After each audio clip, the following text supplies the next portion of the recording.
무디스가 완곡하지만 경고를 확실하게 준 것 같아요. 이런 식으로 가계부채 관리가 안 되고 좀 이런 대출로 이런 해결하면 네. 그런 신용등급을 강등할 수 있다는 뉘앙스를 던져준 거죠.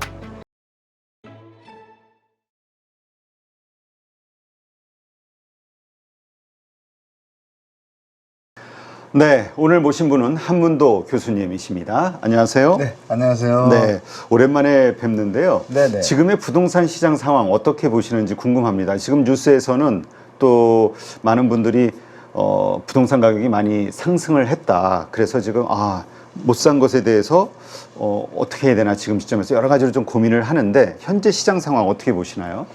우리 시청자분들이 신생아로 노래 나왔잖아요. 네. 그걸로 인해서 뭐 예산이 작년보다 적어서 이렇게까지 폭등할 거라고 생각을 안 했었죠. 저도 상승은 상반기에 일어나지만 특례보금자리 이론 때보다는 좀 약할 것이다라고 예측을 했는데 네. 갑자기 여러분들이 아신 것처럼 정책금리라고 하죠. 소리 소문 없이 보도도 없이 어느 날 살짝 그 생애 최초 네. LTV는 80%, 집값이 5억이면 4억을 갖다 대출해 준다는 거예요. 근데 그 금리가 네. 2%부터 출발을 해요. 마치 저 코로나 때 저금리 수준입니다. 2%에서 최고 높은 게 연봉 7천 이상 되는 분들, 1억 이상 되는 분들도 3.3%. 그러니까 이건 뭐 부담 없잖아요. 왜냐하면 주택가격이 2배가 올랐다라 할지라도 계산을 해보면 10억짜리 집이라도 7억이면은 2%면 이 집에서 140만 원. 한 달에 한 120만 원 내면 되는 거예요. 네. 그러니까 10억짜리가 120만 원 내면 내 아파트가 돼? 월세를 사도 싸잖아요. 네. 그 정도로 정책금리가 지금 나왔었어요. 근데 그게 이제 처음엔 잘 모르시다가 4월, 5월 되면서 약간 퍼지기 시작하죠.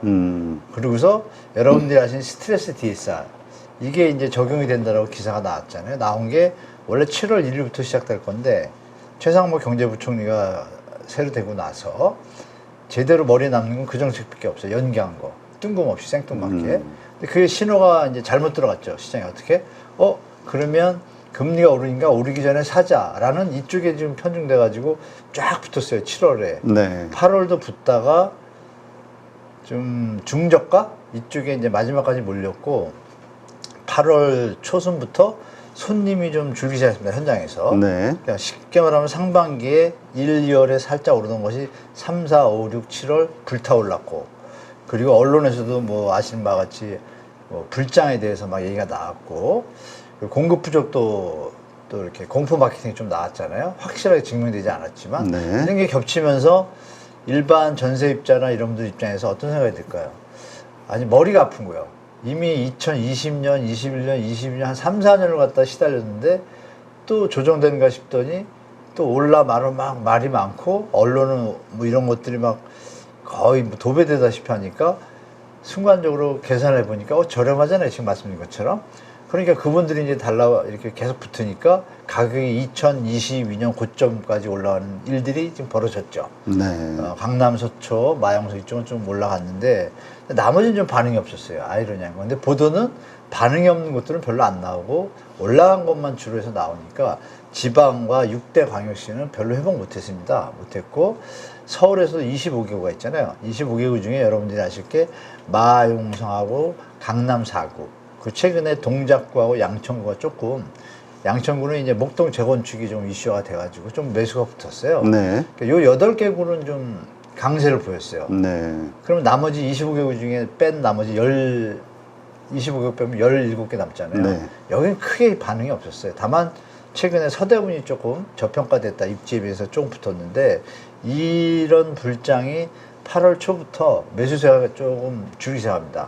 그거는 이제 거래량으로도 나오고 또 그리고 사람들의 매수 우위 지수라고 있어요. 제가 한번 좀 보여드리면 이 매수 우위 지수라고 거래량부터 이제 보시면 전국적으로 좀 감소하고 있고 이렇게 그림에 네. 거래량 추이도 이렇게 여기 보시면 보이는 대로 경기도하고 서울은 좀 강세를 보였어요 분명히. 근데 이 8월 이후로 여기 보시면 주황색은 꺾였잖아요 경기도는 네. 이미. 그리고 파란색이 전국이고 이 전국이 올라간 건 뭐냐면요 전국에 도단이 있죠. 네. 도단위 주택 가격이 2억, 3억, 4억짜리가 많거든요. 그러니까 광역시가 아니라 그쪽에서 거래량이 많이 늘었습니다. 아, 그래요? 묘하게. 그게 뭐냐면 3억짜리라도 2%면 부담 없잖아요. 그렇죠. 3억이면 뭐 2억, 뭐 2억 80%니까 2억 받을 수 있잖아요. 2억이면 이자가 얼마예요? 2%니까 2에서 30만 원에 원룸값도 안 된 거예요. 월세도. 그러니까 도에서 지금 거래가 많이 일어났고요. 네. 여기 빨간 게 서울인데 서울하고 보시면 경기도가 일단 꺾이는 분위기잖아요.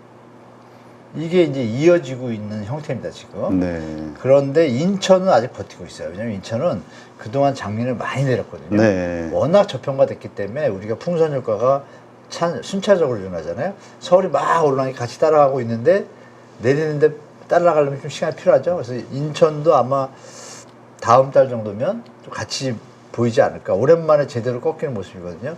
그럼 이게 제가 볼 때 연말까지 갈 것 같다 보고 특히 과천, 광명, 분당, 김포, 화성 이게 핫한 데였어요. 네. 뭐 아마 보도에서 보셨을 거예요. 과천 뭐 전국에서 상승률 1위 이런 거 떴잖아요. 그게 이제 8월에 확 꺾인다 이렇게 보시면 8월에 꺾인다는 게 8월의 거래량이 이게 9월 3일 날짜 뽑은 거거든요. 네. 8월 다 지났는데 마이너스 75예요. 이게 뭐냐면 9월까지 신고를 하니까 한 번 더 2배 정도를 가산하면 거래량 예측이 나오는데 그러면 예전에 100건보다 50건 정도 줄잖아요.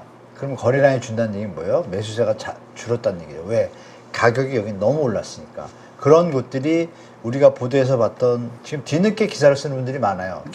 우리 기러기님들 있잖아요. 그분들의 기사 내용이 어떻냐면 뭐 최고가 하고서 기사를 들어보면 지난달 며칠 최고가를 찍어 이렇게 써요, 기사를. 네. 아주 묘한 거죠. 지금을 써야죠. 지금 거는 안 써요. 그러니까 속지 마시고. 그러니까 이미 몇 달 전에 최고가를 찍고 지금은 내려가고 있는 내려가고 과정이다. 있는데, 네, 그거는 안 쓰고 최고점에 대한 기사만 써요. 네. 그거 좀 조심하시고. 김포는 좀 낮죠, 50.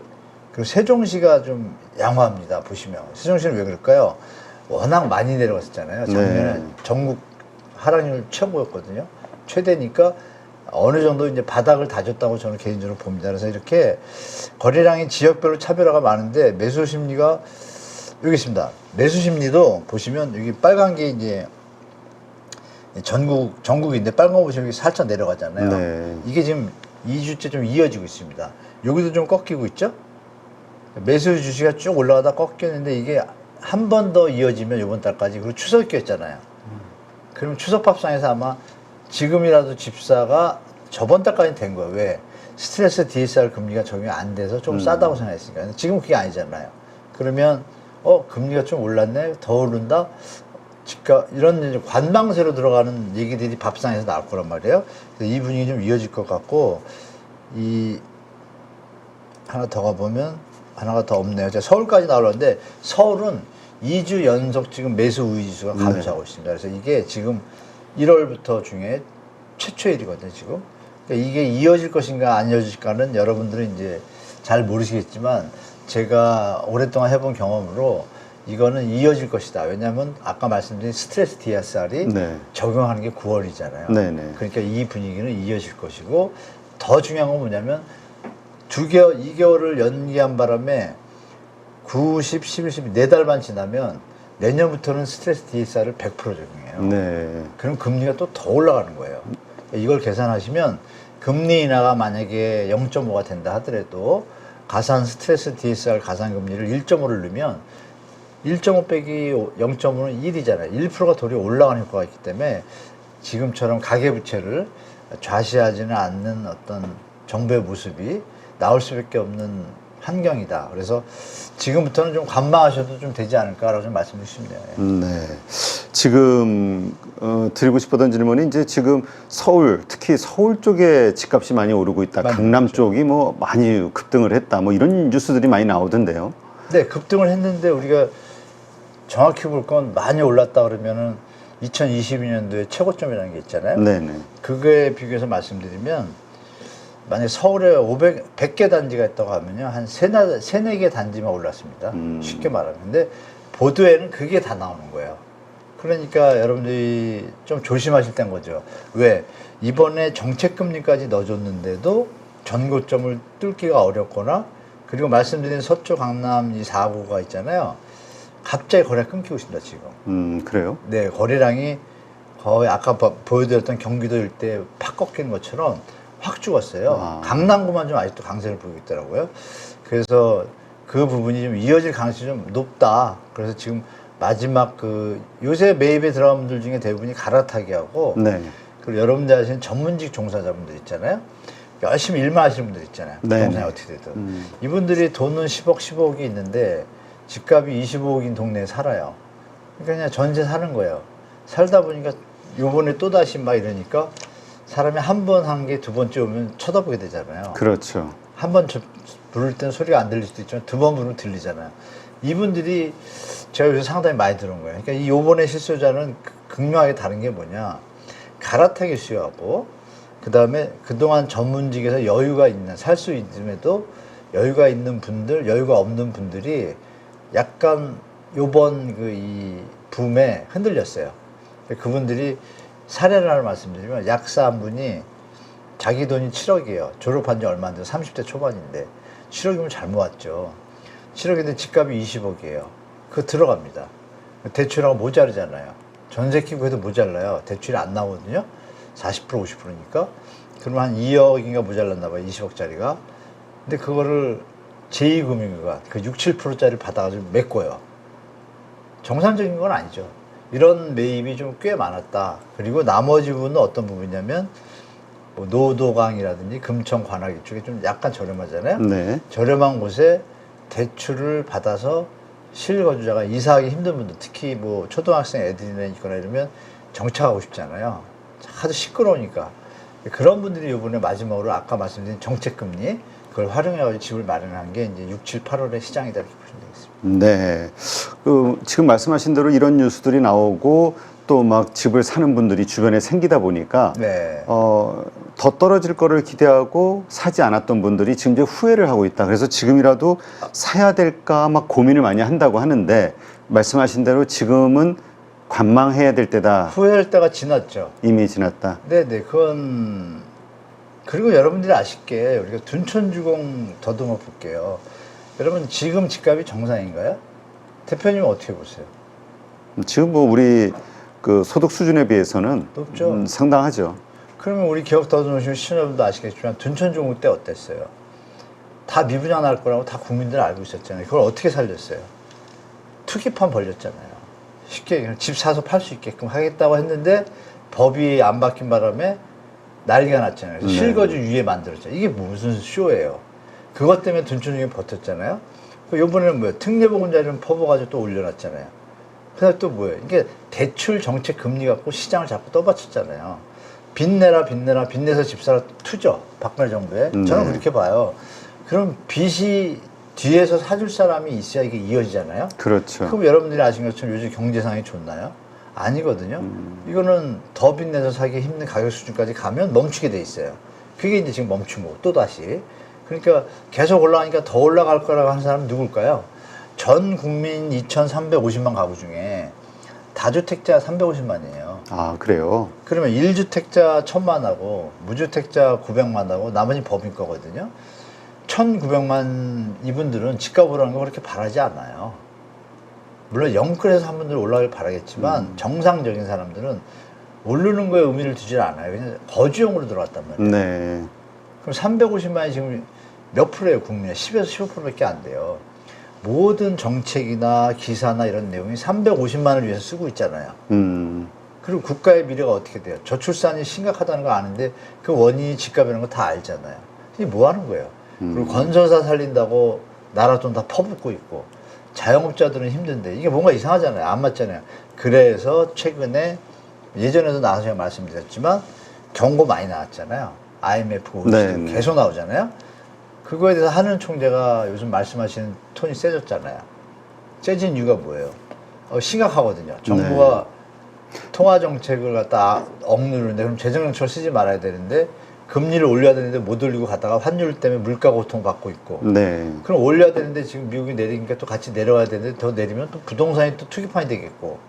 그러니까 한은 총재가 올 때 위험하다고 판단하니까 8월 22일, 27일, 28일 연속 나오는 데마다 그냥 강력하게 그래요.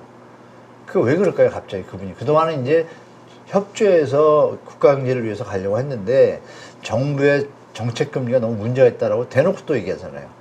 그런 일이 벌어졌고 그럼 5년 뒤가 문제죠. 5년 뒤에 변동금리거든요. 5년 뒤에 시장이 안 좋아서 이렇게 억지로 떠받친 집값이 조정되면 어떻게 돼요?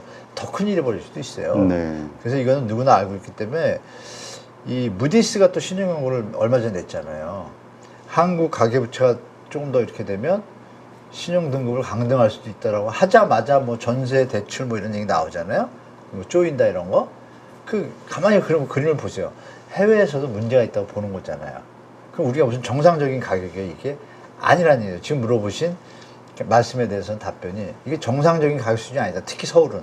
그러니까 지금 이 가격이 형성이 됐다 하더라도 계속 유지가 되기 위해서는 계속 사줘야 되는 사람들이 뒤에서 나와야 되죠. 되는데 네. 그게 이제 끊어질 것이다. 거의 힘이 바닥나지 않았나요? 네. 이렇게 보고 이거 보시면 또 보탬이 될 텐데요.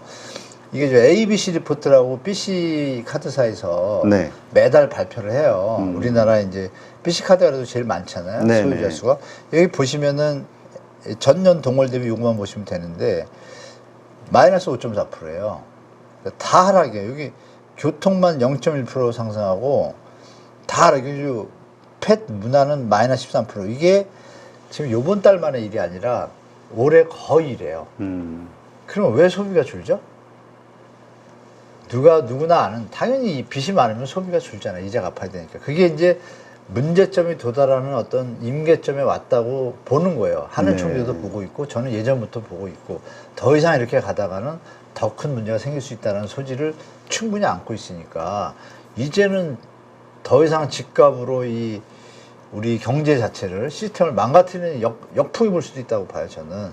그래서 미래를 생각해 보면, 아까 말씀드린 대로 90%의 국민이 집값이 안정적인 수준, 소득 수준에 맞는 수준이 돼야 미래에 희망이 있고 좀 예측 가능한 설계를 하잖아요. 그렇죠. 그러고서 그게 안정돼야 그러면 그 돈 남는 돈이 또 어디로 가요? 주식시장도 들어오고, 문화도 쓰고, 내수도 쓰고, 그럼 자영업이 살아나고, 이게 정상 아닌가요?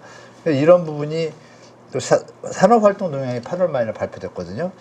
그거 보시면 소매 판매가 이번 7월은 또 마이너스 1.5% 감소했어요. 이게 지금 여기 보시면 요 빨간색인데 소매 판매가 힘을 네. 못 쓰잖아요.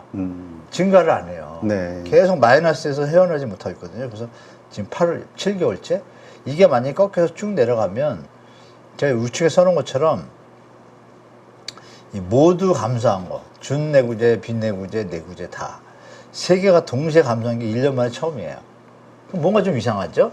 그러니까 이게 원인이 부채, 당연히 집을 많이 샀으니까 빚이 더 늘잖아요. 그렇죠. 이게 이어지는데 이것이 과연 국가 경제에 도움이 되는 것이냐, 그런 거에서 우리 한번 심각하게 한번 시장을 냉정히 바라볼 필요가 있다고 좀 말씀드리겠습니다. 무디스에서 어떤 경고를 했던 건가요?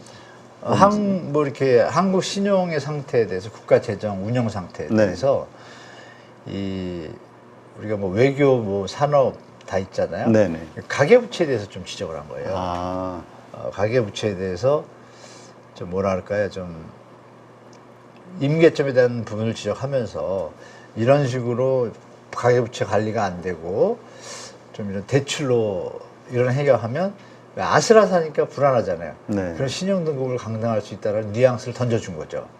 그리고 아시는 바와 같이 뭐 IMF나 OECD는 이미 경고를 했고, 구조조정이 안 일어나고 집값이 연착륙이 안 되면 문제가 크지만 해낼 거라고 믿는다라고 IMF 부총리가 내한했을 때도 얘기했어요.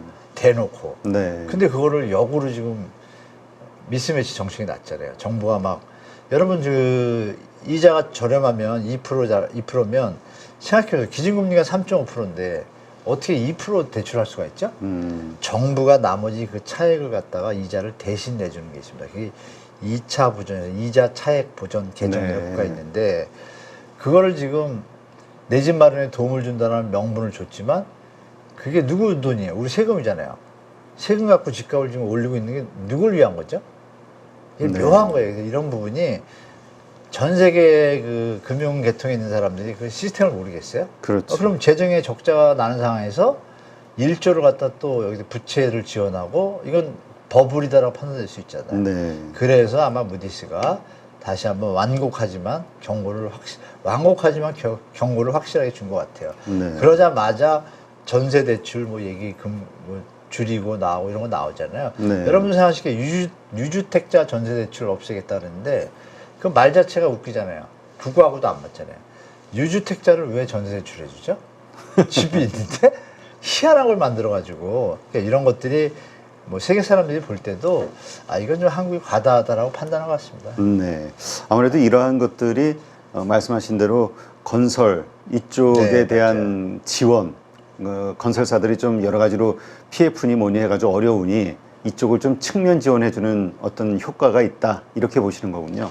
예, 근데 그게 좀 과도한 거죠. 과도하다. 구조조정을 잘 거치면서 살릴 땐 살리고, 이건 가망성이 없으면 빨리빨리 정리해야 되는데, 그걸 막 끌고 오니까 이게 나중에 좀 더 크게 터질 가능성이 있겠죠. 네.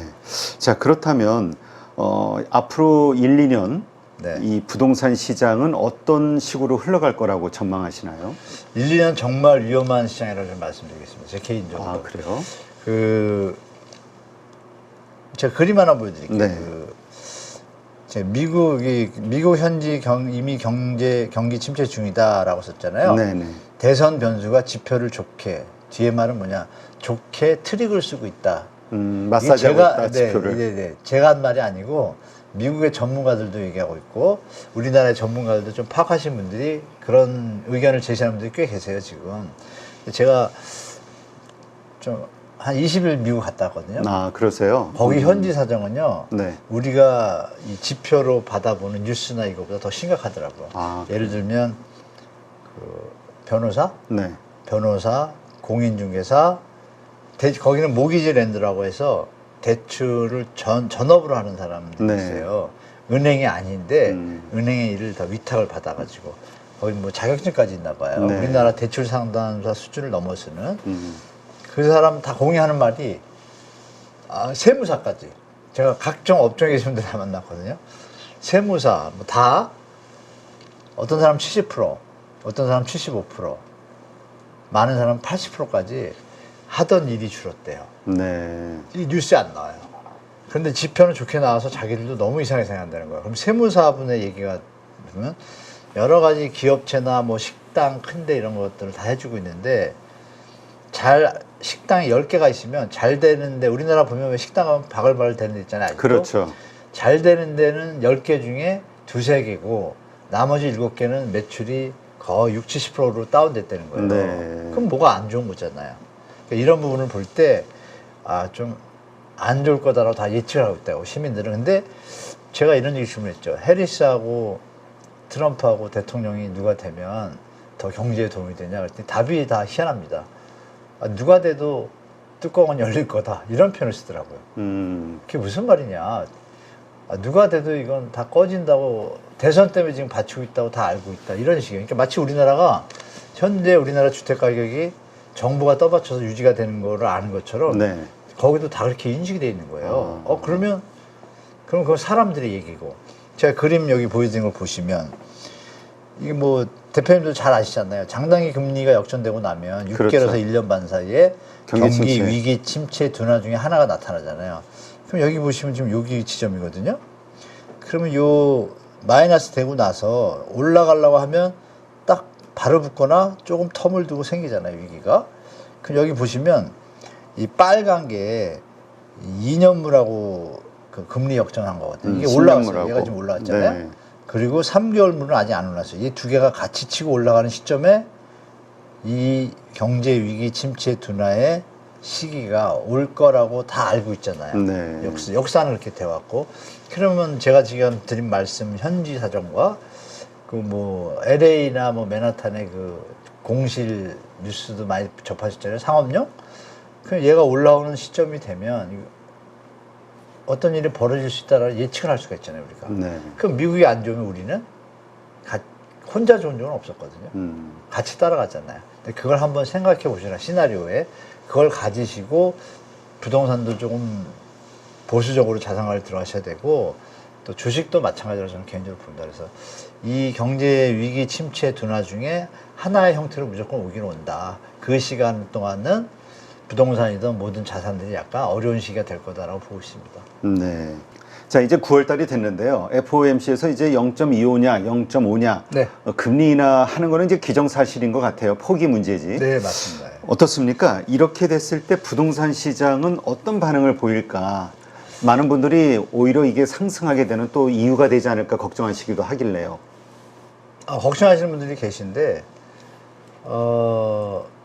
언론이 어떻게 보도를 하냐에 따라 좀 많이 바뀌어서 다행인 것은 이제 요새 유튜브가 많이 시민들의 사랑을 많이 받잖아요. 네. 유튜브들이 금리 인하를 왜 하는지에 대해서 설명을 잘할 겁니다. 그러니까 우리 시청자분들도 이해하실 게 금리 인하가 수익률 면에서는 투자분의 어떤 부담을 줄이니까 상승 요인이잖아요. 네. 그런데 그것이 어떤 것이냐? 경제 요인이 완만하게 유지가 될 때의 스토리죠. 근데 경제 시스템이 더 다운되면 그 힘을 못 쓰잖아요. 그러니까 그런 부분에서 볼 때 그럼 요번에 미국이 금리를 인하하는 것이 무엇 때문에 인하하는지 우리가 봐야 되잖아요. 그렇죠. 그 금리 인하의 목적이 뭔가? 고금리 부담을 못 이기니까 부담된다. 이거 막 얘기하는 데는 주식시장 1번이고 나머지 뭐 건축시장도 얘기하고 다 하고 있잖아요. 그럼 그것이 경제 활성화에 도움이 안 되는 상황이 됐을 때 그때 인하를 해줘서 경제를 유지하는 건데 지금 경제 지표가 좋게 나오잖아요. 트릭인지 뭔지 모르지만 그러니까 묘한데 다행히 이런 표현을 썼죠. 잭슨홀에서 우리가 워딩을 잘 읽어야 되는데 제 기억에 3년 전부터 금리 2022년에 올리고 나서 2023년에 너무 많이 올려서 2023년 하반기에 내릴 거다 막 이랬어요. 네. 못 내렸잖아요. 1년 그냥 갔잖아요. 2년 차가 되고 지금 9월까지도 또 맨날 내린다는 또 왔잖아요. 네. 이제 2년째 돼가니까 지표를 한번 보니까 마지막 이 워딩이 뭐야. 예전에는 계속 데이터 얘기했고 데이터가 그러니까 시장에서는 데이터가 좋아졌다고 얘기하잖아요. 인플레이션율이 내려왔다고. 근데 묘한 말을 쓰잖아요. 인플레이션의 상방 위험은 약해졌어. 인정한다. 조정의 완화에 어떤 게 있다. 그런데 고용의 하방 위험이 증가하고 있다. 겹치고 있다. 네. 이게 안 맞는 거예요, 지금. 두 개가 약간 미스매치잖아요. 그런 상황에서 전체적인 시장의 반응에 대해서 조정을 완화할 어떤 메시지를 던져줬고. 근데 이게 진짜 경제 때문에 내린 건지, 가짜 경제 내린 건지 잘 몰라요, 사람들이. 그런데 미국 경제가 좋잖아요. 그럼 내릴 이유가 없잖아요. 그렇죠. 버블을, 인플레이션 또 터지면 안 되니까. 그런데 거기다 대고 마지막에 데이터를 확실하게 확인하고 갈 거다고 했는데 지표들 중에 한두 개가 미스매치가 나는 거예요. 그러니까 결국은 말을 뱉었으니 B컷이든 스몰컷이든 할 것이 같아요. 왜? 네. 대선이 있잖아요. 그렇죠. 그러니까 이게 정책적 금리 인하인지 경제적 금리 인하인지 우리가 냉정하게 판단해야 되는데 뭐 두 개 다 포함되어 있겠죠. 뭐 정부 정책이나 누가 되든 간에 공약에 따라서 움직일 거고 그런 걸 감안할 때 고금리가 유지된 건 사실이죠, 미국은. 근데 우리는 사실 아니잖아요. 4%도 아니고 5%도 아닌데. 근데 거기서 만약에 0.5 비컷을 한다고 할 때라도 우리가 3.5면 3.0 따라간다. 자영업자분들이나 건설사에 도움이 될 거예요. 근데 부동산이나 주식도 도움이 되겠죠. 근데 부동산이 지금 문제가 있잖아요. 그렇죠. 그러니까 이게 타임을 놓친 거. 이미 예전에 조정이 됐더라면 미국 금리 인하를 할 때 같이 따라갔을 때 이게 효과가 확실히 나겠죠. 근데 지금은 그게 아니잖아요. 가계부채 경고를 받고 있잖아요. 네. 여기서 더 올라가면 누가 봐도 거품인 거 확실하니까 그럼 그 부분에 대해서 정부가 할 대책은 뭐예요? 투트랙이죠. 스트레스 DSR. 이게 이제 1.5에서 3%까지 정할 수 있어요. 연말에 12월에. 네. 그럼 미국이 내리면 제가 볼 때 일단 우리도 따라서 내린다 하면 우린 스몰로 갈 것 같아요. 분위기상. 그 얘기를 하는 총재 자꾸 얘기하고 스몰로 내려가면 그 분위기를 또 막 시장에서 달굴 텐데 그 효과가 중요한 건 뭐냐. 그럼 내리면 내리만큼 금리가 내려야 되는데 주택담보대출 금리가 아시는 바와 같이 3.5가 기준금리인데 3.5보다 높잖아요. 그렇죠. 그러니까 정책금리 그걸로 유지된 건데 그것도 정부가 지금 일정량은 투입을 하겠다고 해요. 근데 그것이 금리 인하를 했을 때 가격 부채가 막 늘어나는 분위기가 부동산에 심상치 않다고 하면 이제 해외에서 어떤 일이 벌어질까요? 한국의 금리 인하는 환율의 상승이잖아요. 네. 물가 또 오르잖아요. 내수는 더 죽잖아요. 네. 이런 알고리즘을 정부가 알고 있기 때문에 미국 금리 인하를 한다고 해서 그 목적이 경제가 아주 잘 살아나서 뭐 인플레이션이 잡혀서 지금 했다라고 보기는 어려운 상황이라고 저는 봐요. 대선 변수고 그걸 하고 나서 분명히 1995년도처럼 다시 발작을 하면 바로 올릴 겁니다. 네. 그러면 우리는 더 헤매요, 우리나라.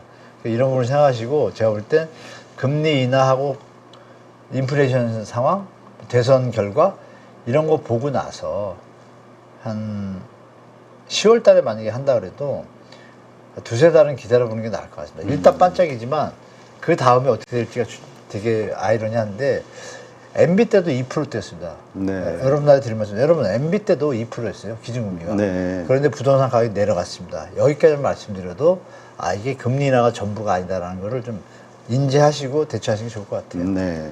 지금 가계부채 언급을 하셨는데 그렇지 네. 않아도 지금 2024년 8월 기준으로 한 1896조 정도 된다. 네, 어마어마하죠. 이게 세계에서 가장 높은 가계부채 대 GDP 비율이라고 이렇게 얘기를 하는데 네.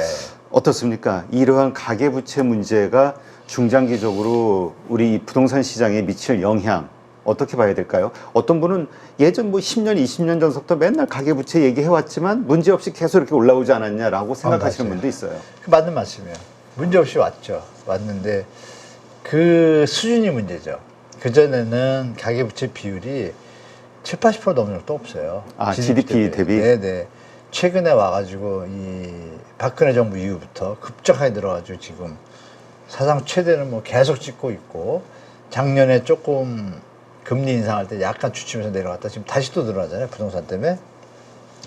근데 아셔야 될 게 가계부채가 늘면 모든 전 세계 보고서에 이미 나와 있습니다. 무디스가 경고하는 것도 그 사람들이 바보가 아니잖아요. 전 세계 모든 데이터 체크하고 기본적인 베이스가 있잖아요. 그 기준에 맞추면 가계부채가 100%를 넘어서게 되면 내수가 매년 0.5씩 다운된다는 데이터와 논문들이 많습니다. 네. 그래서 하는 총재가 작년에 이미 발표했어요. 가계부채에 따른 중장기 국가의 소비 패턴을 연구한 보고서를 또 하는 입장에서 냈어요. 여러 가지 논문들 다 발췌해서. 거기에 결론이 뭐냐면 GDP 대비 가계부채가 80%가 돼야, 왜냐면 생각해봐요. 생산하는 양이 있고 갚는 돈이 있는데 갚는 돈이 부담이 되면 자꾸 쓰는 게 줄겠죠. 당연한 거예요. 그걸 논문화시키고 데이터 보고서를 냈어요. 거기에 핵심이 뭐냐면 80%예요. 네. 가계부채가 80%가 되려면 역으로 가자면 우리가 뭐 M2 대비 뭐 자산가치 얘기하잖아요. M2 대비 지금 주택가격 상승률이 M2 상승률보다 한 20, 30% 오버슈팅 됐거든요. 딱 계산이 맞아요. 20, 30% 오버슈팅 됐구나. 소득 수준에 대비해도 그렇고. 그러면 지금 105% 찍었다가 103% 내려왔다가 최근에 또 늘어난 바람에 또 105%갈 거예요. 그걸로 유지가 되면 우리는 내수가 계속 줄게 된다는 가정이잖아요. 그럼 그 다음에 어떻게 될까요? 내수가 준다는 얘기는 기업 입장에서 팔리는 게 줄게 되는데 이어지는 수는 뻔하잖아요. 기업의 매출 감소고, 감소는 고용 감소로 이어지고, 고용 감소는 경제 둔화로 이어지고, 악순환의 시작이 될 수가 있는 거예요. 네. 이거를 정부가 알기 때문에 알고 있는데 정부와 통화정책하고 잘 얘기해야 되는데, 이거 하나 그림 보여드릴게요. 그 가계부채 심각성에 대해서, 자, 이 그림 보시면 9월 1일 DSR 이건 다 아실 거고요. 네. 제가 이렇게 과열시장 심리 낮출 거 있었는데 이창용 총재가 요즘 한 발언들을 보셔야 돼요. 22일, 28일, 27일 불과 일주일 사이에 가는 데마다 막 마치 뭐 애국투사처럼 얘기를 해요. 그 논조가 중요합니다. 집 사지 마라 뭐 이런 얘기 또 하는 거예요. 이분도 면이 상했어요. 왜? 작년인가 재작년에 젊은 세대고 집 사지 말라 맞아요. 했잖아요. 그러지 말라 그랬어요. 박살난 거죠. 왜? 통화정책을 자기가 안 했으니까 자기 얼굴이 지금 침뱉게 된 거예요. 그러니까 뒤늦게 지금 이제 화가 난 거예요. 왜 화가 났을까요? 정부의 금리 정책이 너무 과다하니까 화를 내기 시작하는 거예요. 왜? 문제가 되니까. 정부 공급 수요 양측면서 이 얘기를 해요. 그러니까 88 대책 발표하잖아요. 공급 대책. 근데 안에 들여다보니까 어때요? 지금 나오는 집이 없어. 다 10년 뒤 집이야. 네. 좀 쇼한 거죠. 그런데 하는 총재는 그거를 또 기대한다고 써요. 여기 하나 뭐가 있냐면 3기 신도시가 있어요. 전 정부에서 했던 그 신도시들을 분양을 하겠다라고 약조를 받았는지 모르겠지만 한 총재가 이 얘기를 씁니다. 공급에서 대비책 이렇게 썼단 말이에요. 그러면 이게 좀 있다가 부채 악순환의 경화심지로 금리 동결했다. 이번 FOMC 때 통화위원회 동결하고 여기다 무슨 이 말을 붙여요. 입시 경쟁에 강남 부동산 불표 고차. 이 말을 대놓고 합니다. 가계부채 더 늘면 금융위기 초래한다고. 이걸 대놓고 하는데 반응이 없어요. 그러니까 총재가 이 얘기를 한 건 처음이에요. 대놓고. 상당히 심각한 건데. 네, 근데 이거를 언론들이 묻혀버렸어. 그리고 중요한 건 여기 조중동이에요. 요새 조중동을 많이 안 보나 봐요. 이게 전달이 잘 안 돼요. 그죠? 묘한 거예요. 조선경제가 가계부채 부동산 구조적 문제 성찰 부족하다고 찍어버렸어요. 네. 정부를 비판한 거죠. 구조적 문제 해결하라는 얘기입니다. 이게. 네. 그럼 한은 총재가 함부로 뭐 인하를 팍팍 하고 그럴까요? 함부로 스트레스 DSR을 이분은 이미 위기감을 느끼고 있다고 봐요. 제가 볼 때. 그러면 위기감을 느끼면 통화정책을 어떻게 쓰겠어요? 당연히 좀 강하게 쓰겠죠. 내려도 저는 스몰로 이해되고 0.25 그러면서 부동산 문제는 잡아야 되니까 분명히 스트레스 DSR 금리를 높일 겁니다. 네. 그죠? 이걸 우리가 좀 예측해야 된다라고 좀 말씀드립니다. 그리고 자영업자 보시면 가계부채 심각한 게 자영업자분들이 뭐 나아지는 게 없잖아요. 자영업자분들이 아시겠지만 여러분 생활안정자금, 뭐 사업자 자금 이래가지고 아파트를 담보로 대출받은 분들이 많아요. 네. 이분들이 지금 다 50에서 60%가 지금 마이너스라는데 이게 얼마나 유지가 될까요? 가계부채 이렇게 일으켜놓고 이게 점점 악화되는 거예요. 이걸 이제 총재가 얘기한 것이고 지금 이게 늘어나는 거 보세요. 돈을 못 번다는 얘기잖아요. 계속. 네. 대출로 대출을 막는다는 얘기잖아요. 그럼 뭐로 대출이에요? 지금 집값 올라서 또 대출 더 받는 거예요. 이게 악순환의 시작이 될 수 있는 어떤 요인들이 분명히 존재해요. 네. 하니까 정부가 얘기했고 뭐 이복현하고 현재 정부 정책의 방향은 건설사 때문에 네. 오도 가도 못하는 이상 오리알 지금 정책을 쓰고 있는 거예요. 제가 볼 때. 그럼 이게 어떤 큰 결단을 낼 때가 됐잖아요. 그래서 아마 제가 볼 때 내년 초에 결단 내리고 뭐 우물쭈물하는 사이에 미국 경제가 툭 한 트리거가 된다든지 이런 게 있으면 우리는 좀 흔들릴 수 있겠다라는 생각이 좀 있기 때문에 가계부채 심각성은 뭐 말씀드린 대로 우리 소비를 점점 둔화시키고 결국은 안 좋은 쪽으로 가는 시작이기 때문에 정말 조심해야 되는 시기라고 좀 생각하고 있습니다. 네, 그렇군요. 근데 아까 잠깐 언급하셨던 것처럼 9월부터 네. 그 은행들의 대출 규제가 시작이 되잖아요. 이것으로 어떤 가계부채 문제, 어떤 위험한 것들을 해결하기는 어려울까요? 어렵죠. 당연히 어렵습니다. 이게 이제 정부에서 공식적으로 네. 했으면 그나마 잡힌다고 봐요. 그리고 해외에서 보는 시각도 정부가 공식적으로 그럼 정책을 던지면 6개월 만에 걷어들일 수 없잖아요. 네. 근데 정부 입장에서 지금 고민인 게 뭐냐면 PF 재구조를 위해서 2년 동안 애를 썼는데 지금 결과가 없잖아요. 모든 국민이 다 알아요. 뭐 제대로 된 게 없는 것 같아요. 근데 이게 지금 만기가 10월이잖아요. 네. 그럼 이때 다시 한번 리파이낸싱이 되는 데는 문제가 없지만 아닌 데는 어떻게 돼요? 정리 들어가겠죠. 그렇죠. 요 시기가 올 거고 새마을금고 요새 뭐 6개 뭐 좀 시끄럽잖아요. 짜글짜글하고 뭐 행안부에서 우리 힘드니까 저 금감위에서 좀 가져와라. 은행 감독 가서 껴다 우리 못 받겠다. 왜 못 받을까요? 해결할 방법이 애매해서. 뭐 제가 점점점 하면 대표님 말씀하신 것처럼 우리 시청자분들 다 아실 거예요. 제가 새마을금고 처음에 터질 때 어땠어요? 기재부 장관부터 해서 쫙 앉아가지고 걱정 마세요 국민들이 이랬잖아요. 근데 그걸 왜 못 가져오죠? 그럼 얘기 조금 우리가 유추할 수 있잖아요. 우리가 모르는 약간의 부실함이 있구나. 네. 이런 거 판단하면 그 부실함은 부동산 가격의 하방 압력이거든요. 결국은. 네. 그런 거 생각하실 때 이 대출이 지금 잡을 거냐라고 하는데 정부가 공식적으로 발표를 안 했어요. 발표를 안 한 이유가 뭘까요, 그러면? 은행은 자율적이니까 또 내려가는 것 같으면 뒤에서 얘기하겠죠, 뒤에서. 일단 좀 무디스도 신용경고 떨어지고 뭐 이러니까 집값에 대한 비판도 많고 또 추석이잖아요. 추석 때 밥상에 앉으면 대화가 어떻게 될까요? 아까 말씀드린 대로 집 산 사람의 숫자는 뻔하고 가지고 있는 사람도 뻔하고 대부분의 국민은 비싸다고 생각하는데 거기다 대고 집 샀다면 잘 샀어 막 내 올라갈까 이런 사람 없잖아요. 그렇죠. 야 그거 괜찮을까 뭐 이런 분위기잖아요.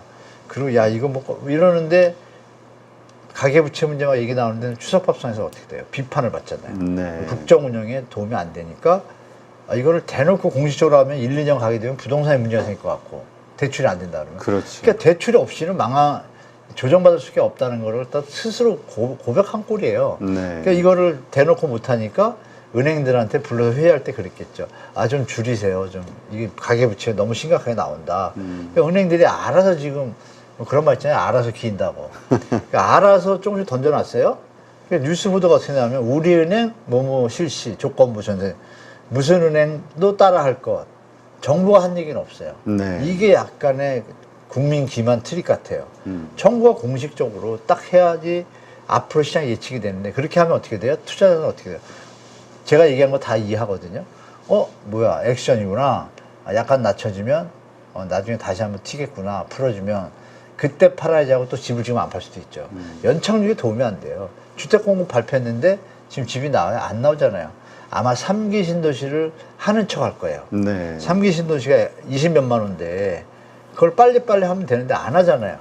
그럼 분명히 제가 볼 때 10,000원, 20,000원, 30,000원 이러면서 연기만 피울 거예요. 이건 정말 안 좋은 정책이죠. 국민들이 힘들어하는데 빨리빨리 해야죠. 그리고 그린벨트 풀었잖아요. 네. 그린벨트 풀었는데 기억나시죠, 여러분? MB 때 강남에 반값 아파트 공급하겠다. 어떻게? 분양가는 이렇고 가이드를 줬어요, 아예. 근데 지금은요, 분양가 얘기가 없죠. 네. 왜 못하죠, 그걸? 그걸 계산하면 나오는데. 그러면 10억 되거든요. 11억, 12억? 잘 해봤죠? 네. 누가 그 25억짜리 집 사겠어요? 그렇죠. 기다리죠. 그리고 강북에 웬만한 데도 막 15억 가요. 누가 강북 그거 사겠어요? 왜? 기회가 있으니까 기다릴 거 아니에요. 그럼 시장이 어떻게 돼요? 안정되잖아요. 그렇죠. 가격을 얘기를 하네요. 제가 이번 정부 당국자분들한테 가격 좀 다시 한번 정해서 말씀드리고 이 가계부채 문제가 지금 던진 거로는 해결은 안 될 것 같다. 다만 다시 한번 경고가 오거나 문제가 터지면 그때 뭐 좀 늦었지만 뭐 심각하게 뭐 발표를 할 수 있겠죠. 예전에 그 박근혜 때도 해외에서 막 경고장이 너무 날라오니까 제가 본 게 관계부처 합동이라는 그 부동산 대책을 처음 본 게 그때예요. 아, 그래요? 그리고 문재인 정부 때 한 번 있었고 관계부처 합동. 심각할 때. 그때 가계부채 때문에 그랬거든요. 근데 그런 일이 안 벌어졌으면 좋겠다라는 개인 생각인데 가계부채를 한 번에 잡지는 못할 것 같고요. 제가 볼 때 정부가 공급계획하고 이런 것들을 차라리 공급계획이 지금 말씀드린 대로 딱 하면 누가 지금 집 사겠어요. 그래서 좀 기다리죠. 그렇죠. 그런 조치가 좀 필요한 시점이라고 봅니다. 네. 그렇다면 이 부동산 가격 상승을 잡기 위해서 정부가 또 추가로 내놓을 수 있는 규제 대책 같은 건 없을까요? 그러니까 뭐 이번 정부고 저번 정부고 할 거 없이 뭐 맞춤형 던지고 풀었다 쬐다 이게 국민들만 너무 피곤해요. 그러니까 여러분들이 아시는 분양가 상한제하고 네. 전세대출이 원래 취지가 취약계층, 젊은 청년들, 사다리 역할. 그렇죠. 이게 원래 목적이에요. 근데 지금 그게 아니라 투자 수단이 돼버렸잖아요. 그러니까 전세대출 금지를 하든지 전세대출을 딱 제한적으로만 하면은 분양가 상한제하고 분양가 상한제 왜냐하면 나라 돈으로 지금 건물 짓고 있잖아요. 그렇죠. 중도금 대출 보증을 다 우리가 낸 세금으로 주택도시보증기금 허브에서 해주잖아요. 그럼 국민을 위해서 만든 기금으로 중도금 대출해주면 당연히 분양가 상한제 해야죠. 뭐 그걸 떼돈을 벌려고 그래요. 그죠? 이런 부분이 지금 정책적으로 기득권들이 잘못 세상을 운영하다 보니까 국민들을 위해서 쓸 돈이 건설사나 이쪽으로 넘어가는 게 꼴이 된 거예요. 이거를 지금 두 가지 분양가 상한제, 전세대출, 추가적으로 마지막으로 하면 조성 원가 분양제. 이건 뭐냐면 공공택지 하잖아요. 네. 그러면 땅값 보상비 나오잖아요. 건축비 나오잖아요. 그럼 망할 수는 없으니까 이자, 이윤 딱 붙이면 가격 나오잖아요. 그게 조성 원가 연동제예요. 그렇게 했을 때 여러분 기억나실 거예요. 막 분양가 막 오르고 그러던 2017년 막 이때도 노무현 정부 때 조성 원가제로 시행한 택지가 있어요. 시세가 7, 8억인데 그거 4억에 분양했어요. 네. 전혀 문제 없어. 손해 안 봐요. 그죠? 국가가 국민 상대로 장사하고 그러면 안 되죠. 그죠? 그런 부분 세 가지. 그것만 유지가 쭉 되면요. 대한민국 부동산 정말 안정적으로 청년들이 희망을 갖고 할 수 있는 주택 가격 안정이 100% 됩니다. 네. 자, 근데 지금 말씀하신 것처럼 또 어떤 규제들은 오히려 부동산 가격 상승을 또 부채질한다 이런 비판들도 있긴 하더라고요. 지금은 대부분의 규제들이 그런 현상을 보이고 있고 예를 들면 이제 양면성이 있는데요. 근데 그걸 시행하기 전에 생각을 못 하나요? 대비책을 같이. 다 알고 있습니다. 다 알고 있습니다. 여러분 아시게 여러분 정부는 다 알고 있습니다. 대통령만 모릅니다. 그게 뭐냐면 저기. 예, 전 정부도 그렇고 이번 정부도 그렇고 네. 양도세를 중과를 때려버리면 팔려는 사람이 팔까요? 뭐 한쪽은 감정. 내가 팔아서 돈 나봐야 다 세금 낸다 그러면은 안 팔지. 안 팔고 들고 가는 게 낫잖아요. 그렇죠. 그러니까 팔 수 있는 여지를 그러니까 고양이가 쥐를 몰 때도 도망갈 여지를 두면서 몰잖아요. 그래야 나중에 잡히잖아요. 그렇죠. 이건 여지를 탁 막아버리잖아요. 그러니까 부작용이 나죠. 매물이 안 나오니까 언론들은 매물 안 나온다고 막 때리면 더 심리는 이상하게 되는 거예요.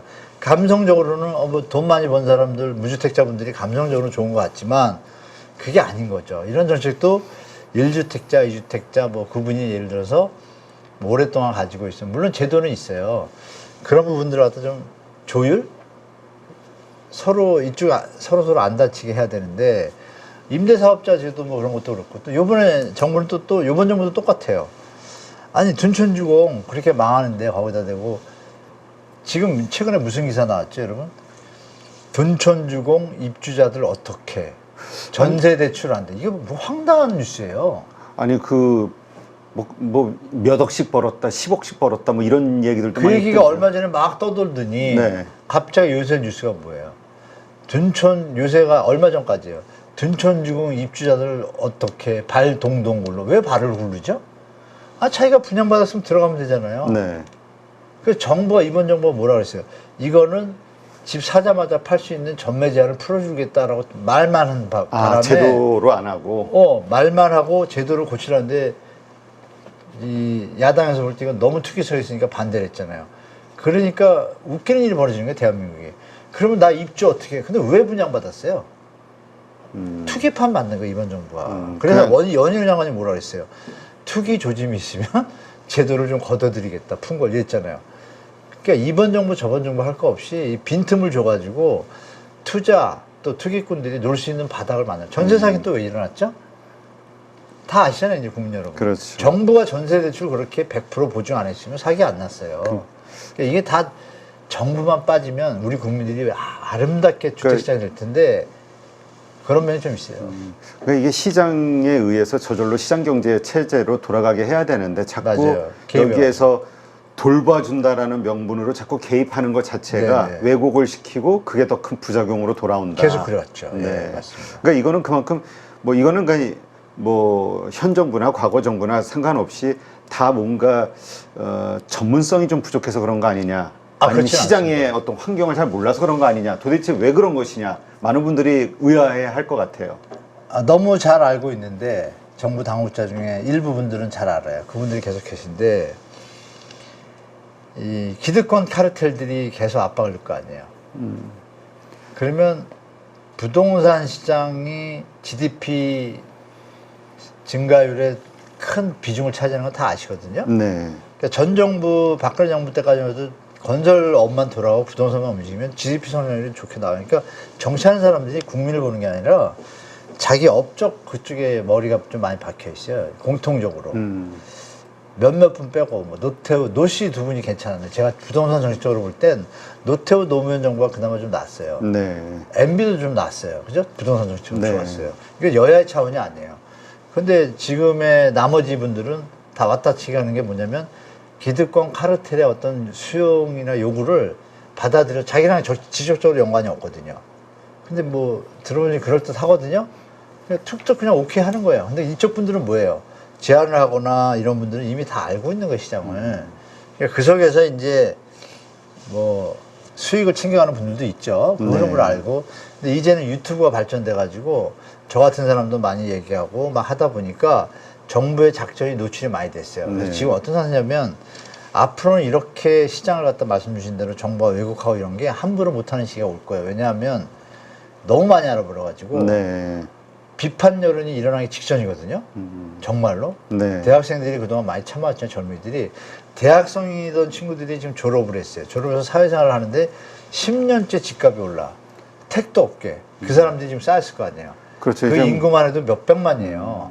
그분들이 화가 나가지고 움직이면 거기에 대해서 논리적으로 대응할 사람이 있어요. 아무도 없어요. 그러면 그때 아마 우리나라 제2의 출발이 되지 않을까 저는 그렇게 보기 때문에 이런 여론 속에서 말씀 주신 정부 정책은 이제 국가 국민들한테 앞으로 미래 예측한 장기 계획을 여야 가릴 것 없이 같이 합쳐가지고 정책 만들면 되잖아요. 못 바꾸게. 그렇죠. 그런 사람을 대통령을 뽑아야 되겠어요. 네. 알겠습니다. 네. 하여튼 지금 집값 상승으로 인해서 정말 많은 분들이 어떻게 해야 될 것이냐 혼란스러워하는 상황이기 때문에 지금 돌아가고 있는 전반적인 모든 이슈들에 대한 점검 한번 해보는 시간 가졌고요. 말씀하신 대로 우리 한문도 교수님의 이건 의견이시니까 잘 참고하시면서 팩트 체크하시면서 네, 나는 어떤 방향으로 갈 것인가 결정하시는데 도움이 되시기 바랍니다. 좀 마지막 인사드려도 될까요? 네.